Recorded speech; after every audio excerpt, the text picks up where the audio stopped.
어미 처벌에 다시는 대한민국에서 불행한 역사가 되풀이되지 않도록 해야 한다. 특검은 한덕수 전 총리에게 징역 15년을 구형했습니다. 1심 선고 가장 빨리 나올 듯한데 입장 있으십니까? 정치 역사적 책임 언급했는데 구형 앞두고 국민들께 한 말씀 부탁드립니다.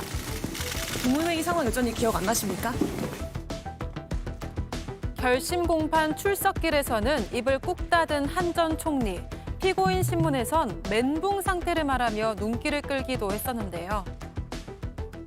저는 기억을 하지 못합니다. 사실 대통령으로부터 계엄에 대한 얘기를 듣고서부터는 기억이 굉장히 부족하다. 거의 멘붕 상태 내지는 인지가 되는 그런 상황은 정말 아니었다.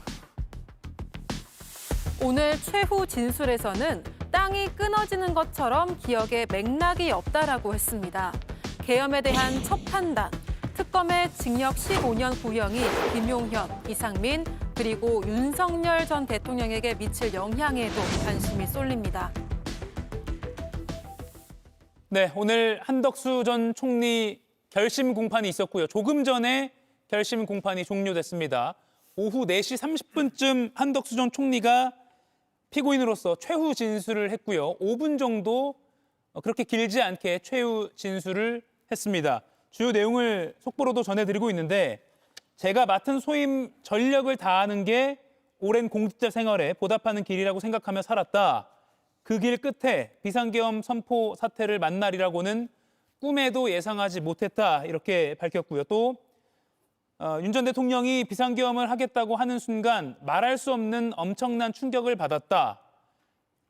벼랑 땅 끊어지는 것처럼 그 순간 이후의 기억은 맥락도 없고 분명치도 않다. 이렇게 최후 진술에서 밝혔습니다. 그리고 그날 밤 혼란한 기억이다. 그걸 복귀할수록 제가 부족한 사람이었다는 절망감이 사무칠 따름이다. 이렇게 최후 진술을 했습니다. 그리고 그 괴로움을 죽는 날까지 지고 가야 하는 사람이라고 생각한다라고도 조금 전에 끝난 5분짜리 최후 진술에서 밝혔습니다. 비상계엄을 막지 못했지만 비상계엄에 찬성하거나 도우려 한 일은 결단코 없다 이렇게 주장했고요. 이것이 오늘 이 역사적인 법정에서 제가 드릴 수 있는 가장 정직한 마지막 고백입니다라고 최후 진술을 마무리했습니다. 그리고 재판장과 검사 측에 허리를 굽혀서 인사를 하고 최후 진술을 마무리했다고 합니다. 지금 보고 계시는 장면은 오늘 오전의 결심 공판 오전 장면이고요. 오늘 오후 장면은 검찰의 구형과 선고 일정 확정과 최후 진술 부분은 아직 법원 측에서 언론사에 제공하지 않았습니다. 그리고 오늘 재판부가 밝힌 한덕수 전 총리 1심 선고 날짜는 내년 1월 21일 오후 2시로 조금 전에 결정됐습니다. 내년 1월 21일 오후 2시 한덕수 전 총리의 내란 사건 1심 선고가 있는 날로 정해졌습니다. 그리고 특검은 오늘 재판부에 한 전 총리에 대해서 15년의 징역형을 내려달라고 요청했습니다. 징역 15년을 구형했습니다. 먼저 방금 전에 들어온 이 속보인 최후 진술 내용부터 한번 여야 패널들께 좀 입장을 들어보겠습니다. 이동학 의원부터 좀 들어볼까요? 이 최후 진술 내용 어떻게 들으셨어요? 일단 너무 이게 참 계엄이 있은 이후부터 쭉 거짓말로 일관을 해왔거든요. 그런 차원에서 예를 들면 혼자 막을 도리가 없다고 판단해서 다른 국무위원 모셔서 결정 돌리려 했으나 그 역시 역부족이었다라고 하는 말도 저는 명시적으로 본인 스스로가 그것을 얘기했다라고 들은 사람이 없습니다. 그렇기 때문에 그 과정도 그 본인이 했던 얘기 자체가 깨졌고요. 비상계엄을 막지 못했습니다만 찬성하거나 도우려 한 일은 결단코 없다라고 얘기를 했는데 저는 실제로 본인이 그렇게 주장하기 이전에 당일날 본인이 행동했던 내용들을 다시 돌려보면 아마도 비상계엄이 성공했다면 본인이 거기에 도움을 주지 않았었더라면 본인이 배신자 짝지를 가지고 오히려 처벌 대상이 될 수 있을 걸 두려워한 나머지 저는 적극적으로 도왔다라고 이제 생각을 하거든요. 예. 오히려 재판부에서 저는 그러한 판단, 지금까지 해왔던 여러 가지 거짓말로 일관돼 왔던 그런 모습들을 오히려 괘씸죄로 판단해서 나중에 구형은 검찰 특검에서 했던 구형보다 훨씬 더 많이 나오지 않을까 예측해 봅니다. 예, 김인영 의원 어떻게 들으셨어요? 한덕수 총리 같은 경우는 일단 충분히 양형에 유리하기 위한 저는 최후 변론이었다고 생각을 합니다. 예. 지금 한덕수 총리 같은 경우는 계엄에 사전에 공모했냐와 여부와 그리고 위증죄 여부를 지금 다투고 있는 크게 두 가지 죄를 다투고 있는 상황인데 지금 현재로 봤었을 때는 사전에 공모하지는 않았다는 주장을 계속 거듭해서 강조하고 있습니다. 한덕수 총리는 지금 재판 과정에서도 지속적으로 본인은 사전에 알지 못했고 실제로도 그 계엄을 막기 위해서 노력을 했다는 얘기는 충분히 해왔었고 일관된 진술을 하고 있는 상황은 맞습니다. 하지만 계엄 문구를 사전에 알지 못했다고 얘기했었지만 지금은 그걸 CCTV가 드러남으로써 본인이 받았다는 사실 어느 정도 위증이 한 것이 드러났지 않습니까? 그런데 위증죄 같은 경우는 객관적 사실도 중요하지만 주관적인 인지 여부도 굉장히 중요하기 때문에 본인은 멘붕이었다. 실제로는 알지 못했다는 진술을 반복함으로써 자신이 객관적 사실은 충분히 증거가 있지만 주관적 인식에서만큼은 본인이 알 수 없었고 기억이 나지 않는 걸 강조함으로써 어느 정도 조각을 하기 위한 시도였다고 보입니다. 아마 양형에서 조금 더 유리한 판결을 받기 위한 그런 모습이었다고 저는 보입니다. 예, 조금 전에 한덕수 전 총리가 법정에서 최후 진술을 끝냈습니다. 5분짜리 진술이었고요. 엄청난 충격을 받았다. 당시 기억은 맥락도 없고 분명치도 않다. 그날 밤 혼란한 기억을 복귀할수록 부족한 사람이었다는 절망감이 사무칠 따름이다. 라고 언급을 했습니다. 신영 의원님, 이 부분 계속 지난 공판 때도 그렇고 기억이 나지 않는다, 멘붕이었다 이렇게 주장하고 있거든요. 그렇죠. 특히 우리가 드라마에서 보면 해리성 기억 장애, 해리성 기억 상실이라고 하는데요. 충격을 받아서 그 순간에 기억이 사라져버리는 거예요. 그런 부분에 있어서 오늘 최후 진술까지 너무 비상금 얘기를 듣고선 충격을 받았고 그래서 멘붕이었고 기억이 없다. 그래서 내가 위증은 했지만 그때 실제로 CCTV에서의 객관적 증거는 있지만 나는 그때 멘붕이었기 때문에 기억이 안 나고 그래서 그렇게 증언한 거다. 라는 끝까지 자기 변명을 하고 있는 거 아닌가. 뭐 예상컨대 이제 최후 구형까지 받으려면 예. 이제 뭐 여러 가지 과정들이 있긴 할 텐데 정신과 가가지고 뭐 해리성 기억장애 이런 것들 진단서 첨부해갖고 제출할지도 모르겠어요. 그러면서 감형하려는 그런 의도가 있는 거 아닌가. 그래서 하나의 변론으로서 자기 보호를 위해서 변호사들과 그런 부분을 강조하고 내가 잘못은 했지만 고의는 없었다라는 부분을 강조하고 있는 것으로 봅니다. 예, 물론 이제 의학적인 하나의 추론입니다만 해리성 기억장애라는 병명과도 비슷해 보인다. 그래서 한 전 총리가 혹시 양형을 줄이기 위해서 이 정도까지 진단서를 제출할 수도 있겠다라고 신영영 위원이 전문의인 신영영 위원은 추정을 했습니다. 물론 예상입니다. 예, 제 생각입니다. 예, 김기웅 의원 어떻게 들으셨습니까? 그러니까 우선적으로 너무나 큰 일을 맞닥뜨렸을 때 두 가지 다 가능할 것 같아요. 너무나 충격적이어서 머리가 하얘질 경우가 있을 것 같고요. 역으로 너무나 큰 충격이기 때문에 그거를 아주 상세하게 기억할 수 있다고 봅니다. 그런데 한덕수 전 총리가 처음에 이제 나왔을 때 얘기했던 게 국무회의에 대한 그 실체적, 그다음에 형식적 흠결이 있다 이런 얘기를 했습니다. 그러면서 본인은 국무회의 관련해서 계엄에 대해서 반대 입장을 표했다는 얘기를 했습니다. 우리가 좀 많이 알려진 바로는 조태열 외교부 장관과 그다음에 최성목 기재부 장관 같은 경우는 아주 적극적으로 계엄에 대해서 반대 입장을 표한 것으로 알려져 있고요. 그거에 비해서 한덕수 전 총리는 얼마나 적극적이었는지 부분에 대해서는 좀 논란이 있는 것 같습니다. 근데 이 부분에 있어서 가장 기본이 돼야 되는 게 저는 이게 윤석열 전 대통령에 대한 어떤 1심이 좀 먼저 나와야지만 그 이후에 왜냐 계엄이 곧 내란이냐에 대한 어떤 1차적 어떤 법원의 판단이 나온 뒤에야 내란 다음에 지금 붙는 것들이 일종의 저는 파생 상품이라고 보는데요. 내란 공모가 있고 내란 동조가 있고 내란 방조가 있고 내란 선동이 있지 않습니까? 지금 제가 한덕수 전 총리 같은 경우는 내란 우두머리 방조입니다.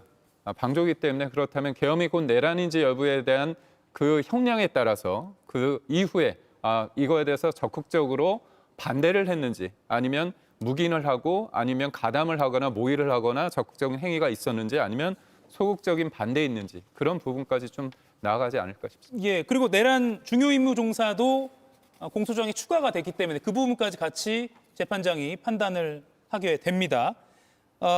지금 최후 진술 또 구형 그리고 선고 기일 지정 관련한 오후 공판 부분은 법원에서 영상을 아직 제공하기 전이고요. 오늘 오전에 특검 측이 징역 15년을 구형하면서 의견을 밝힌 영상은 들어와 있습니다. 특검 측의 발언 들어보시죠. 피고인은 비상계엄 선포 당일인 2024년 12월 3일 국민 전체의 봉사자로서 국무총리의 의무를 저버리고 윤석열의 위헌 위법한 비상계엄 선포 업무를 보좌하였습니다. 헌정 질서와 법치주의를 파괴한 사건으로서 그 죄책이 매우 중하며 다시는 이러한 불행한 역사가 되풀이되지 않도록 피고인에 대한 엄중한 처벌이 불가피하다고 생각됩니다. 예, 이렇게 의견 진술을 하고 오늘 오후에 특검은 재판부에 한 전 총리에게 징역 15년을 처해달라고 요청을 했습니다. 이동학 의원님, 징역 15년 구형, 사실 어제 이 방송에서 김용남 의원이 15년 정도 나올 거라고 예상을 했거든요. 이동학 의원은 예상하셨습니까? 그러니까 저는 훨씬 더 나올 것이라고 생각했습니다. 예. 왜냐하면 오늘만 해도요, 특검이 사용했던 단어가요, 대한민국 민주주의의 테러다. 그리고 불행한 역사, 역사의 되풀이가 안 돼야 된다. 이렇게 이야기를 했거든요. 그런 차원에서 보면 15년은 오히려 너무 좀 적은 것 아닌가라는 생각이 들고, 지금 같은 당시에 여당이었던, 지금 야당이 됐습니다만 국민의힘이 여전히 이 부분에 대한 성찰과 반성 이걸 안 하고 오히려 지금 뭘 잘못했냐 이런 방식으로 지금 나오고 있거든요. 그래서 그들에게도 뭔가 경각심을 줄 수 있을 만한 구형은 아닐 것 같다라는 생각이 들고, 그리고 이제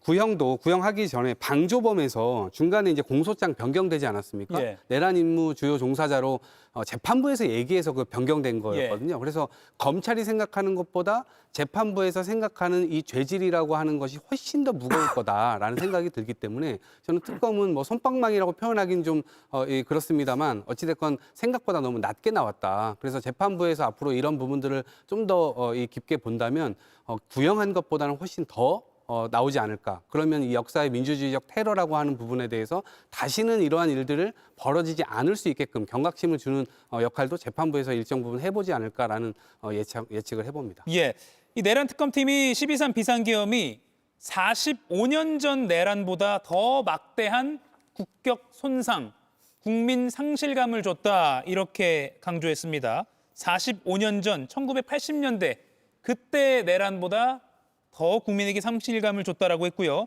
뿐만 아니라 한 전 총리는 내란 사태를 막을 수 있는 사실상 유일한 사람임에도 의무를 저버리고 내란 범행에 가담했다 이렇게 봤습니다. 신현영 의원님, 특검이 이 계엄 사태에 대해서 대한민국 민주주의에 대한 테러 그리고 피해자는 국가와 국민 전체다라고 규정했고요.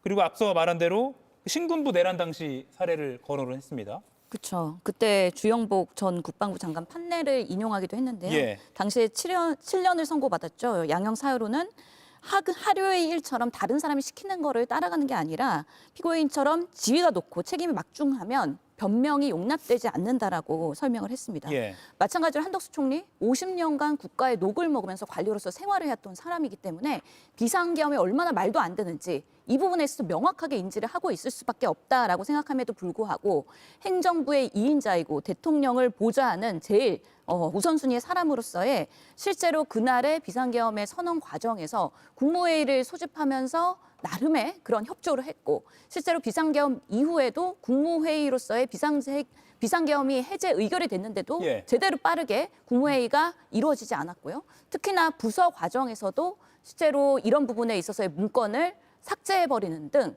여러 가지 비상계엄에서의 불법성을 인지하고 있었지만 그런 것들을 뭔가 방어하기 위한 그런 적극적인 가담을 하지 않았느냐. 거기다가 또 위증까지 하고 여러 부분에 있어서의 엄중함이 매우 심각하다라고 사실 검찰은 판단한 것으로 보입니다. 예, 김인영 의원님, 국가와 국민 전체가 피해자다. 그리고 대한민국 민주주의에 대한 테러다. 대한민국이 쌓아온 민주화 역사를 무너뜨렸다. 이렇게 강조했습니다. 특검이요. 특검 입장에서는 오늘 구형 자체를 굉장히 신경 써서 할 수밖에 없었습니다. 아무래도 최종 변론이라고 하면 되게 간단한 절차입니다. 피고인 같은 경우는 본인의 방어권을 간략하게 본인의 최종 진술을 밝히는 거고, 검찰 같은 경우는 사실상 최종 진술이라 할 수 있는 구형을 함으로써 보통 통상적으로 제가 법조인은 아니지만 5에서 10분 정도 걸린다고 들었는데, 오늘 굉장히 길게 진행됐던 거는 그만큼 검찰 측에서도, 그리고 한덕수 전 국무총리 역시도 많은 준비를 해왔다는 걸 반증하는 거로 봅니다. 헌법재판소에서 충분히 이미 계엄에 대해서 불법성이나 위헌성, 위법성에 대해서는 판결이 나왔지만 형사재판에서는 첫 판결이었습니다. 이 말인즉슨 특검 측에서 이번에 한덕수 총리에 대한 판결에 대해서 제대로 자기들이 원하는 만큼 구형한 만큼 받아내지 못할 경우에는 앞으로 있을 내란 수괴죄라든지 아니면 내란 공무죄라든지 모든 게 다 어그러질 수 있기 때문에 굉장한 많은 준비를 해서 판결을 구형을 준비해왔다고 볼 수 있는 것 같고요. 예. 거기다 더 나가서 실질적으로 내란 판결을 받은 첫 사례를 직접 인용해왔다는 것은 특검 측에서 어떠한 마음가짐으로 지금 이 재판에 임하고 있는지를 보여줬다는 그렇게 보입니다. 예, 다시 한번 상황 정리해드리면 저희 방송 조금 직전에요. 오후 4시 30분쯤에 한덕수 전 총리가 법정에서 최후 진술을 마무리했습니다. 5분 정도 발언을 했는데 그 계엄 선포 순간 이후의 기억은 맥락도 없고 분명치도 않다.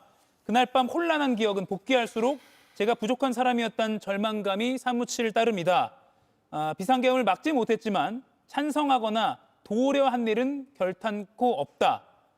그리고 역사적인 법정에서 제가 드릴 수 있는 가장 정직한 마지막 고백입니다라고 하면서 재판장과 그리고 특검 측에 허리를 숙여 인사를 하면서 최후 진술을 마무리했습니다. 그리고 그 전에 특검은 징역 15년을 구형했고요. 그리고 재판부는 내년 1월 21일 오후 2시에 선고를 하겠다고 선고 기일을 지정했습니다. 신영 의원님, 김용현 전 장관, 이상민 전 장관도 역시 내란 중요 임무 종사 혐의로 재판을 받고 있으니까 오늘 구형, 물론 특검이 뭔가 하나의 기준점이 세워졌기 때문에 이걸 토대로 또 신경을 써서 구형을 계획을 할 것 같아요. 그럴 수밖에 없죠. 첫 번째 구형이었기 때문에 15년 구형을 바로미터로 해서 그럼 김용현 그리고 이상민 장관에 대해서는 어떻게 할 것이냐 이런 부분들이 상대적으로 이제 더 높아질 것인지 아니면 가감이 될 건지에 대한 판단이 이뤄질 수밖에 없기 때문에 예. 내란 특검진도 오늘 브리핑에서는 사실상 향후 이뤄질 모든 구형의 기준이 될 거라고 이야기하기도 했습니다. 실제로 보면은 이런 비상계엄이 결국에는 국무총리인데 헌정질서 법치주의 파괴에 매우 중대한 그런 위반 사안이고 역사가 되풀이되지 않도록 하기 위해서 엄중한 처벌이 불가피하다. 그런 면에서 내란 중요 임무 종사 혐의에 대해서 강력한 그런 판단이 있어야 앞으로도 대한민국에 이런 일들이 재발하지 않겠다라는 그런 특검의 엄중함이 녹여 있다. 물론 개인적으로는 15년이라는 게 좀 아쉬운 그런 구형이긴 하지만 이런 부분에 있어서의 김용현, 이상민 앞으로의 그런 여러 가지 지렛대의 기준이 될 가능성이 높다라고 생각합니다. 예, 김기영 의원님. 윤 전 대통령 재판에도 아무래도 간접적인 영향을 줄 수 있을 것 같습니다. 윤석열 전 대통령이 받는 혐의가 이제 내란 우두머리 수괴 혐의 아닙니까? 예. 두 가지입니다.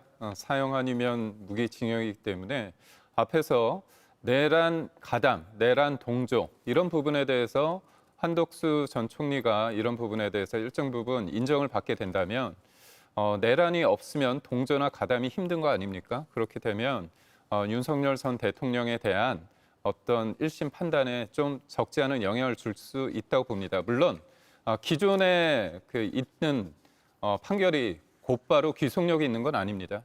하지만 일정 부분 영향을 줄 수 있다고 보는데 제가 말씀드리고 싶은 거는 계엄은 사실상 합참의 계엄과라는 게 있습니다. 계엄의 어떤 선포 과정이나 해제 과정에 있어서 헌법에 위배되거나 문제가 있다고 한다면 그게 내란이 될 가능성이 있고요. 예. 계엄을 다른 식으로 봤을 때는 또 직권남용 혐의로도 또 문제를 삼을 수 있기 때문에 다양한 어떻게 보면 윤석열 전 대통령 측 변호인들이 이 부분에 대해서 계엄이 곧 내란이 아니라는 부분을 좀 강조할 것 같습니다. 그리고 제가 하나 내란 특검팀에서 45년 전 관련해가지고 그 계엄에 비교를 했는데 저는 특검이 좀 구체적인 어떤 팩트를 가지고 조금 얘기를 하시는 게 좋을 것 같은데 그 당시에는 분명하게 유혈 사태가 있었습니다. 그리고 그건 역사적인 판단이 끝난 건데 그거보다도 지금 정치적으로 그리고 법적으로 진행 중에 있는데도 불구하고 그거보다도 좀 과하다. 그 이상이다 이렇게 좀 제가 볼 때는 좀 정서적으로 감정적으로 이 부분을 좀 언급한 게 플러스가 될지 마이너스가 될지는 잘 모르겠습니다. 예. 이틀 전에도 오늘 한 전 총리가 최후 진술에서 언급했던 것과 비슷한 말을 했습니다. 계엄 선포를 만료했다라고 주장했는데 재판부로부터 강하게 지적을 받기도 했습니다.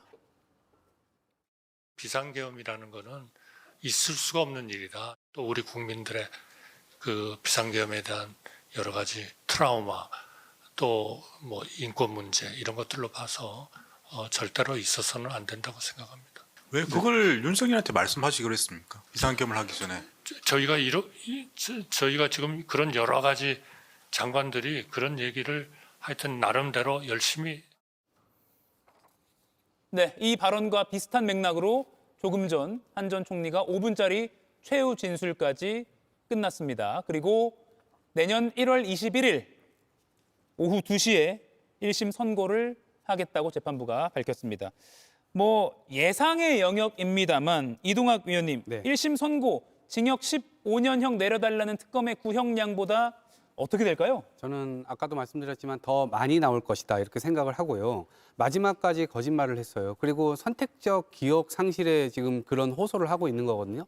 본인에게 유리한 진술은 적극적으로 반대했다 이 얘기를 하고 있어요. 근데 재판부에서 구체적으로 묻잖아요. 왜 반대하지 않았냐? 왜 명시적으로 반대하지 않았냐? 그 근거는 다른 장관들의 증언들입니다. 총리가 그렇게 반대하는 모습을 본 적이 없다는 겁니다. 그렇기 때문에 그 부분에 대해서 재판부에서 따져 묻고 있는 것이고요. 오히려 이해되지 않는 것은 그 뒤에 권한 대행이 돼가지고 헌법재판소 재판관들을 임명을 하지 않았잖아요. 끝까지 임명을 하지 않았습니다. 그리고 또 그 이후에 대통령 선거에 나왔어요. 그러니까 본인이 역사적인 엄청난 잘못을 저질렀고 그 기억은 본인 스스로가 가지고 있고 본인이 마지막 진술에다 얘기했다시피 반성한다 이렇게 얘기를 했습니다만 대통령 선거에 나오는 게 이게 가당키나 한 일인가요?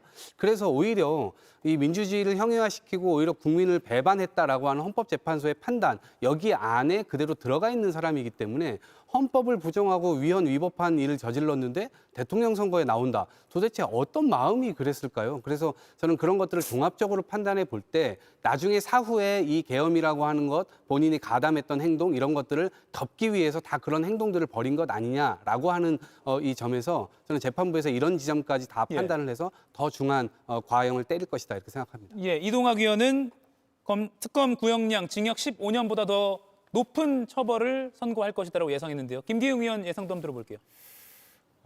제가 볼 때는 15년보다는 덜 나오지 않을까 싶습니다.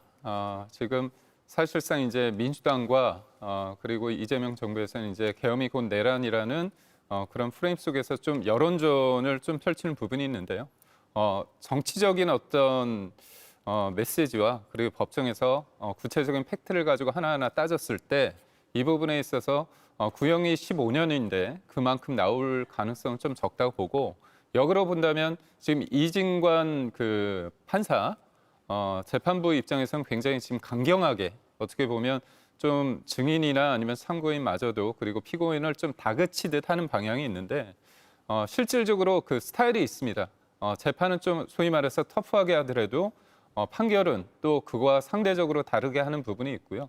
또 조용조용 하다가 어떻게 볼 때는 판결을 내릴 때는 소위 말해서 세게 내리는 분들도 있기 때문에 끝까지 좀 봐야 되지 않을까 싶습니다. 예, 특검은 징역 15년을 구형했고요.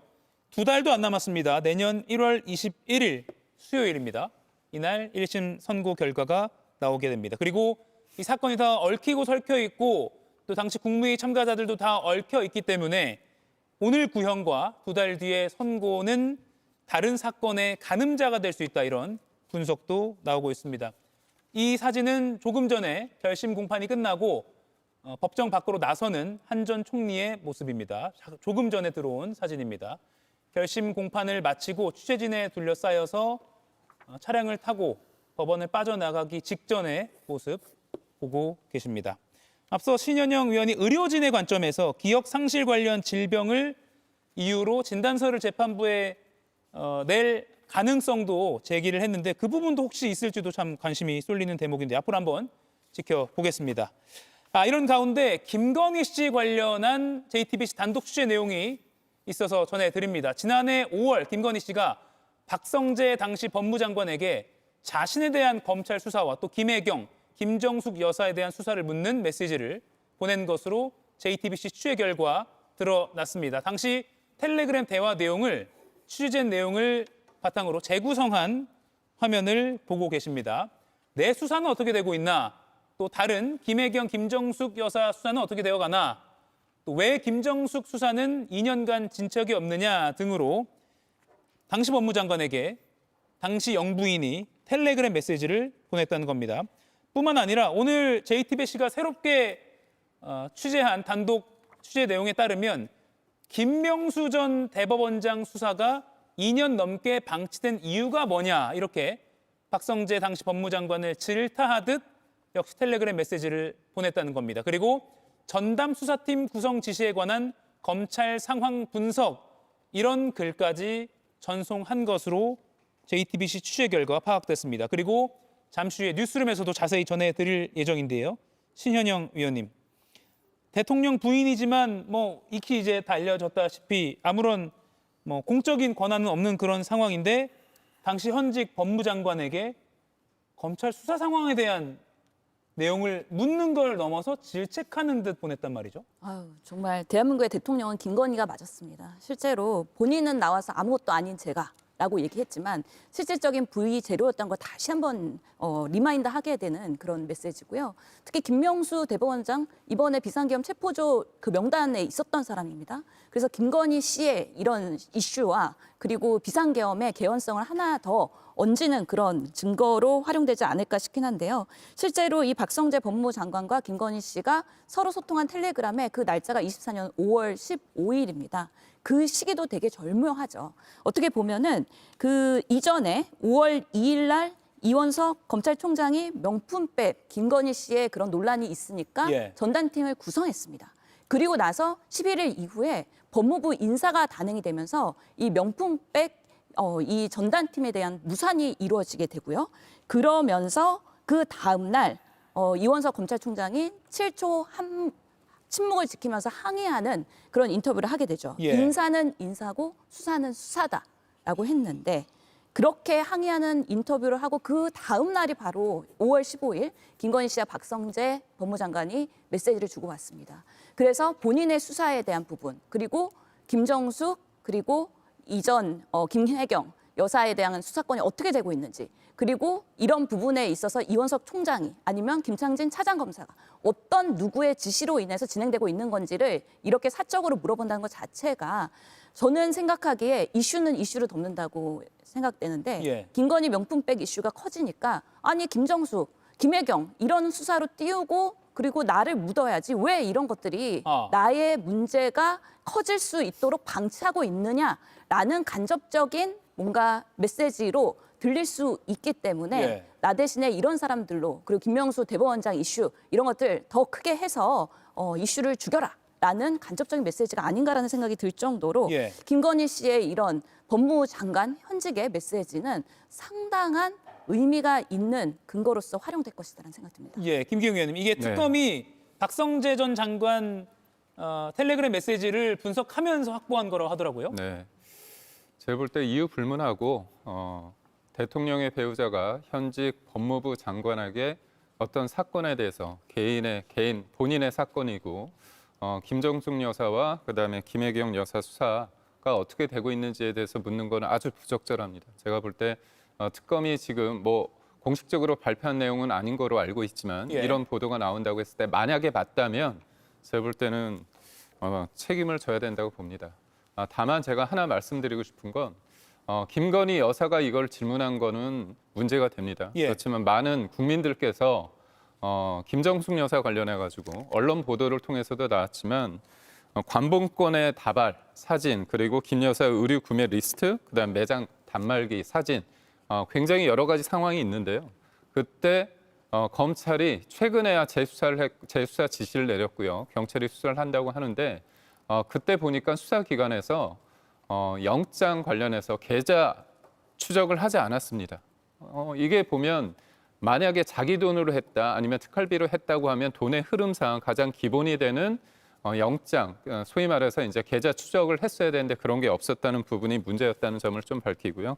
또 김혜경 여사 관련해서는 그때 당연히 뭐 그 법인카드 관련해서 여러 가지 문제가 있지 않았습니까? 그렇다면 그 부분에 대해서는 어떤 상황이 있는지. 근데 이거는 국민이 그리고 또 정치권에서 문제 제기를 할 수 있지만 대통령의 배우자가 이거를 본인 사건과 더불어 이렇게 물었다는 건 예. 아주 부적절하고 제가 볼 때 이게 사실이라면 법적 책임을 져야 되지 않을까 싶습니다. 예, 나머지 두 분 패널께도 의견을 여쭙겠습니다.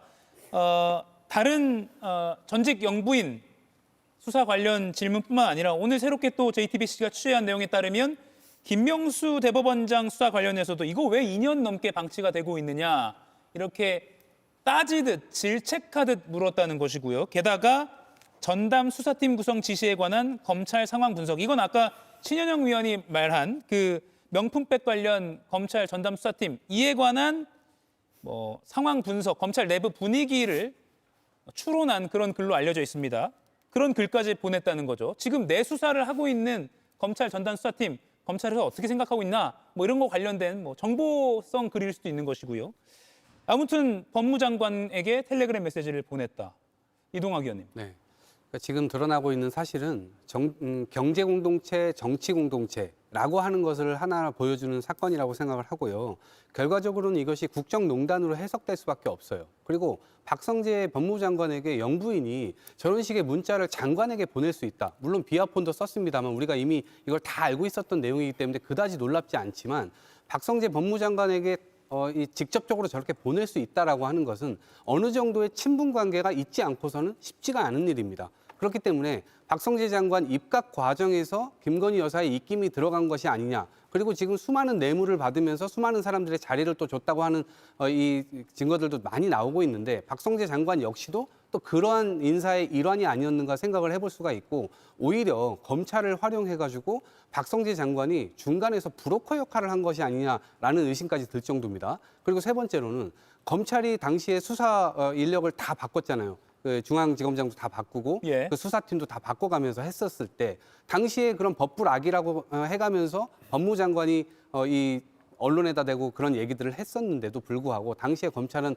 아무런 요동도 치지 않았습니다. 이런 것들을 일련의 일들을 다 지켜볼 때 김건희 여사가 V0다라고 하는 말이 사실은 우스갯소리가 아니고 실제로 존재하고 있었던 일이었구나라는 게 이제 상징적으로 드러나는 장면이라고 보고 일벌백계해서 또 다시는 이러한 일들이 일어나지 않도록 해야 된다 말씀드립니다. 예, 김용 의원님. 이 비슷한 게 교육부 차관에게도 학폭 관련 김건희 여사 아주 친분이 있었다는 그 비서관 관련해서요. 그 자녀 학폭 무마 의혹이 있었고요. 그때 당시 영부인이 현직 교육부 차관에게 전화를 건 것도 부적절하다 이런 의혹이 있었는데 교육부 차관을 떠나서 법무부 장관까지도 게다가 뭐 단순 안부가 아니라 지금 텔레그램이 확보가 됐잖아요. 수사 관련 사안을 물었다. 어떻게 보십니까? 저는 이게 이제 수사 시작 단계니까 뭐 아직까지 진위 여부는 확인할 수는 없지만 분명한 사실은 이건 끝까지 수사해야 됩니다. 김 여사 측에서 본인의 재판 건강상의 이유로 수사에 불응할 수도 있겠지만 그건 말이 안 되는 겁니다. 이 사건은 무조건 끝까지 응해야 됩니다. 대장동 항소 포기 사건에 대해서 국민들께서 많이 분노하는 이유는 권한을 가진 자와 또는 그 권한을 행사할 수 있는 사람이 본인의 수사에 개입했기 때문에 분노하는 겁니다. 이 사건도 같은 맥락이라 생각합니다. 그렇기 때문에 특검의 기한과 상관없이 이 사건에 대해서는 김 여사에 대해서는 끝까지 조사해서 어떤 상황이 있었고 진위 여부를 끝까지 파악해서 일벌백계 해야만 우리나라 사회 시스템 그리고 법조 시스템이 굳건히 유지될 수 있을 겁니다. 저는 그런 점에서 이번 사건에서만큼은 특검과 무관하게 끝까지 수사할 수 있는 역량을 수사기관이 보여줄 필요가 있다. 이렇게 말씀드리겠습니다. 예. 이가혁 라이브를 시청해 주셔서 고맙습니다. 이가혁 라이브는 평일 오후 5시 TV와 유튜브로 실시간으로도 함께 하실 수 있습니다.